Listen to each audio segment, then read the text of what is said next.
Assalamualaikum warahmatullahi wabarakatuh. Tugas hari ini adalah 3.1.A.9,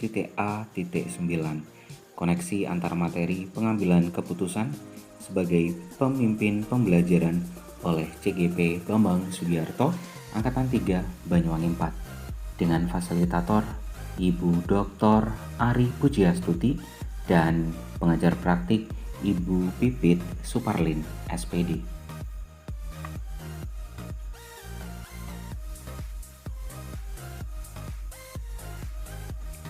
Pandangan Ki Hajar Dewantara dengan filosofi Pratap Triloka ing Arsa Sungtulodo ing Madya Mangunkarsa dan Tutwuri Handayani.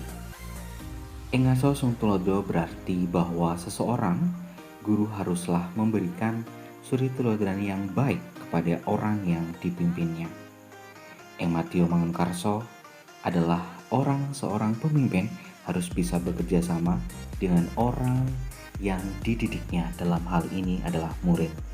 Tutwuri Handayani yaitu memberikan kesempatan kepada peserta didik untuk maju dan berkembang.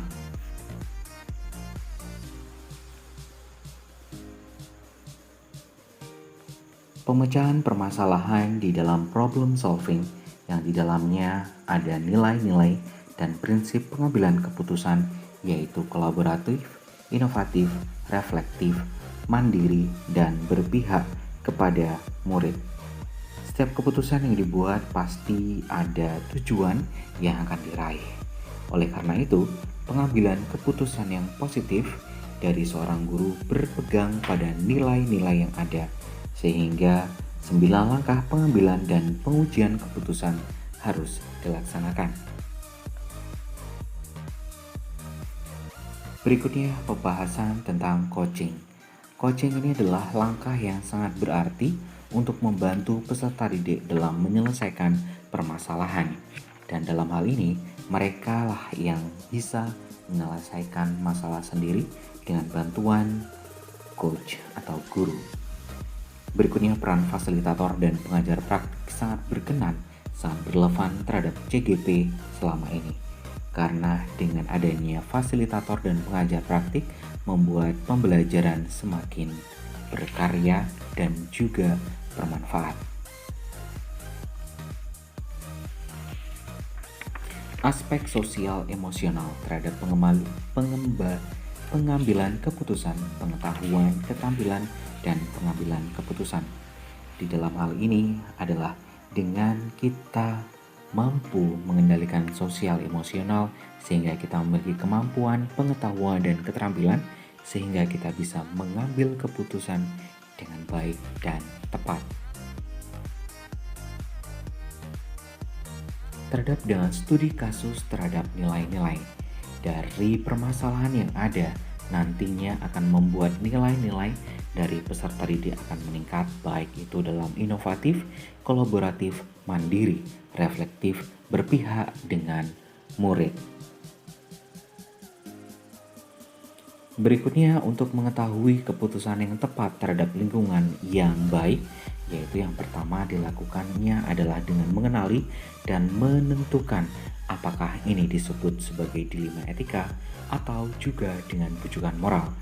Jika kita sudah memutuskan ini adalah dilema etika, maka kita harus menerapkan 4 paradigma, 3 prinsip, dan 9 langkah pengambilan dan pengujian keputusan, di mana langkah-langkah ini akan meruntut sehingga pengambilan keputusan bisa menjadi bijak.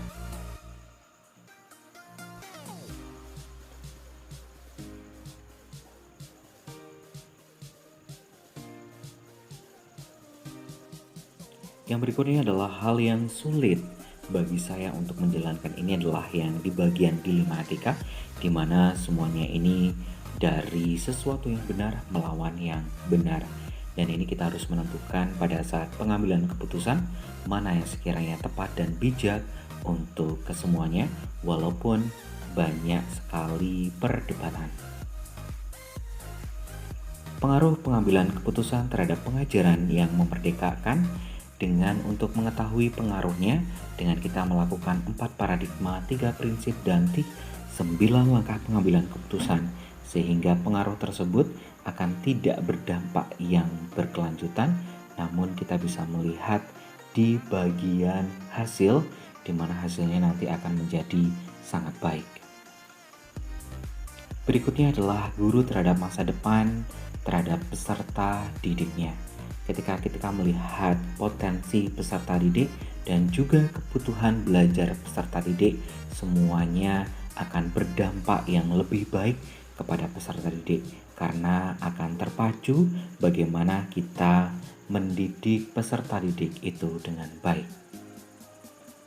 Dari pemaparan di atas, kita bisa menyimpulkan bahwa dari pemikiran Ki Hajar Dewantoro, proses pendidikan, baik itu pendidik, ada langkah coaching dan pengambilan keputusan sebagai pemimpin pembelajaran, yakni ada 4 paradigma, 3 prinsip, dan 9 langkah pengambilan keputusan sebagai pemimpin pembelajaran itu saling berkaitan antara satu dengan yang lainnya, sehingga semuanya ini bisa berdampak kepada murid. Demikianlah paparan tentang koneksi antar materi dan semoga bermanfaat. Wassalamualaikum warahmatullahi wabarakatuh.